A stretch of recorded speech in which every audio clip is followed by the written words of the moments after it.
Hi மக்களே, நம்மகிட்ட Chevrolet spark சேல்ஸ்க்கு வந்திருக்கேங்க. நிறைய பேர் லோ பட்ஜெட்டில் வண்டி கேட்டிருந்தீங்க. நிறையா வண்டி வந்திருக்கு, கிட்டத்தட்ட ஒரு 5 வண்டி வந்திருக்கு. அடுத்தடுத்து வீடியோ போடுறோம், மறக்காம ஃபுல் வீடியோ செக் பண்ணி பாருங்கள். Chevrolet Spark LT variant 2013 model, number of owners third ஓனரில் இருக்குங்க. ஃபியூல் வந்து pure petrol variant, colour red கலருங்க. கிலோமீட்டர் கரெக்டாக 55,000 கிலோமீட்டர் ஓடி இருக்குது. லோக்கல் சர்வீஸில் தான் விட்ருக்காங்க, கம்பெனி சர்வீஸ் கிடையாதுங்க. வண்டி இன்டீரியர் எக்ஸ்டீரியர் அவ்வளோ தெளிவாக இருக்குது. வண்டியில் மேஜர் ஆக்சிடென்ட் ஹிஸ்ட்ரின்னு எதுவும் கிடையாது. ஏசி பக்காவாக இருக்குங்க. 4 டோருமே பவர் விண்டோ வந்துடும், சென்ட்ரல் லாக் வந்துடுங்க. வண்டி அவ்வளோ நீட்டாக இருக்குங்க. லோக்கல் செட்டு தான் போட்டிருக்காங்க. உங்களுக்கு பிடிச்சிருந்தா செட்டு மட்டும் மாற்றிக்கங்க. வண்டியில் சின்ன சின்ன டென்ட் இருக்குது, ஸ்க்ராச்சஸ் எதுவும் கிடையாது. 4 டயருமே 80% மேலே இருக்குது. இன்ஜின் பக்காவாக இருக்குங்க.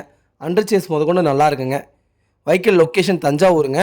நம்ம இது கோட் பண்ணுற ப்ரைஸ் வந்து 1,45,000 கோட் பண்ணுறோம். நெகசபிள் தான், நேரில் வாங்க, கம்பல்சரி அனுசரித்து கொடுத்துடலாம். வண்டி அவ்வளோ நீட்டாக இருக்குங்க. மறக்காமல் செக் பண்ணி பாருங்கள். இதே மாதிரி உங்கள் காரும் சேல்ஸ் பண்ணோன்னா ஸ்க்ரீனில் தெரிய நம்பருக்கு கால் பண்ணுங்கள், வாட்ஸ்அப் பண்ணுங்கள், கண்டிப்பாக டீட்டெயில் சொல்கிறேன். மறக்காமல் நம்ம சேனல் சப்ஸ்கிரைப் பண்ணி பாருங்கள். ஷேர் பண்ணுங்கள், லைக் பண்ணுங்கள், கமெண்ட் பண்ணுங்கள். ரொம்ப ரொம்ப நன்றிங்க. செவர்லெட் ஸ்பார்க் யாராவது தேடிட்டு இருக்காங்கன்னா ஓடிபி பலவருக்கு உண்டானது. மறக்காமல் இந்த வீடியோ உங்களுக்கு ஷேர் பண்ணுங்கள். அவங்களுக்கு ரொம்ப ரொம்ப யூஸ்ஃபுல்லாக இருக்குங்க. வண்டி அவ்வளோ நல்லா இருக்குங்க. ரொம்ப ரொம்ப நன்றிங்க.